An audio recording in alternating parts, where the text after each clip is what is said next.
வணக்கம் and welcome back to my channel. இன்னைக்கு நம்ம அங்கன்வாடி சத்து மாவில் இனிப்பு ரொட்டி எப்படி செய்யறதுன்னு பார்க்க போகிறோம். ரொம்ப ஈஸியான சீக்கிரமாக செய்யக்கூடிய ஸ்நாக்ஸ் ரெசிபி. வாங்க எப்படி செய்யலாங்கிறத பார்க்கலாம். 1/4 கப் அளவுக்கு வெல்லம் எடுத்திருக்கேன். இதை கொஞ்சமாக தண்ணி ஊற்றிட்டு வெல்லம் கரையிற வரைக்கும் மட்டும் நம்ம அடுப்பில் வச்சுருக்கலாம். வெல்லம் கரைஞ்சதும் வடிகட்டி தனியாக எடுத்து வச்சுக்கலாம். இப்போ ஒரு மிக்சிங் பவுலில் 1/2 கப் அளவுக்கு சத்து மாவு சேர்க்குறேன்.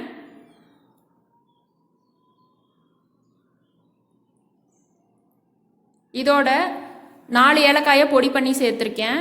ஒரு சிட்டிகை உப்பு சேர்த்துருக்கேன். இதில் 1/2 கப் அளவுக்கு பொடியாக நறுக்கின தேங்காய் சேர்த்துக்கலாம்.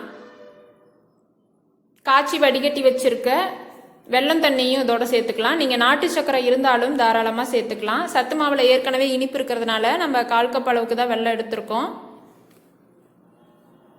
இப்போ இதில் கொஞ்சம் கொஞ்சமாக தண்ணி மிக்ஸ் பண்ணிவிட்டு தோசை மாவு பதத்துக்கு கரைச்சி எடுத்துக்கலாம். தோசை மாவை விட கொஞ்சம் திக்காக கரைச்சி எடுத்துக்க போகிறோம்.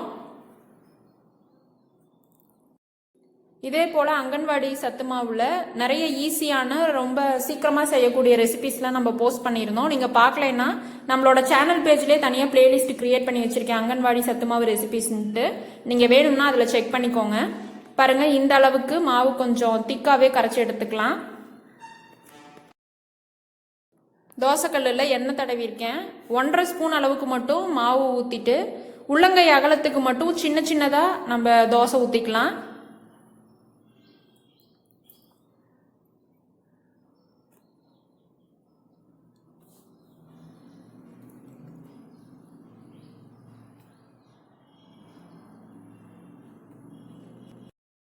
தேங்காய் இந்த மாதிரி பொடியாக நறுக்கி சேர்க்கும் பொழுது சில குழந்தைங்க சாப்பிட மாட்டாங்க. அவங்களுக்கெல்லாம் தேங்காயை துருவி சேர்த்துக்கோங்க. தேவையான அளவுக்கு எண்ணெய் ஊற்றிக்கலாம். ஒரு பக்கம் வெந்ததும் நம்ம திருப்பி போட்டுடலாம். எண்ணெய்க்கு பதிலாக நெய் ஊற்றி சுட்டிங்கன்னா ரொம்ப டேஸ்டியாகவும் நல்ல வாசனையாகவும் இருக்கும்.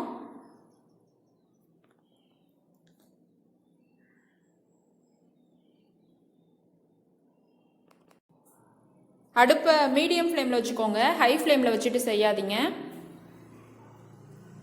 2 பக்கமும் கோல்டன் ப்ரௌன் கலரில் நல்லா செவந்ததும் நம்ம எடுத்துடலாம்.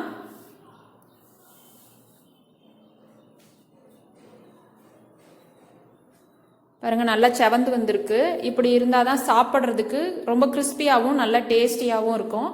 இப்போ நம்ம எடுத்துடலாம். சத்து மாவு இனிப்பு ரொட்டி தயாராயாச்சு. ரொம்ப ஈஸியான ரொம்ப குயிக்காக செய்யக்கூடிய ஸ்நாக்ஸ் ரெசிபி. எனக்கு 1/2 கப் அளவு சத்து மாவுக்கு 11 இனிப்பு ரொட்டி வந்திருக்கு. நிச்சயமாக நீங்களும் வீட்டில் இதை ட்ரை பண்ணி பாருங்கள். ட்ரை பண்ணி பார்த்துட்டு எப்படி இருந்ததுன்னு சொல்லுங்கள். இந்த ரெசிபி பிடிச்சிருந்தா வீடியோவை லைக் பண்ணுங்கள், உங்களோட மற்ற ஃப்ரெண்ட்ஸ்க்கும் ஷேர் பண்ணுங்கள். இன்னும் நம்ம சேனலை நீங்கள் சப்ஸ்கிரைப் பண்ணலைன்னா சப்ஸ்கிரைப் பண்ணிவிட்டு கூட இருக்க பெல் ஐக்கானை கிளிக் பண்ணி ஆல்ன்ற ஆப்ஷனையும் செலக்ட் பண்ணி வச்சுக்கோங்க. தேங்க்ஸ் ஃபார் வாட்சிங்.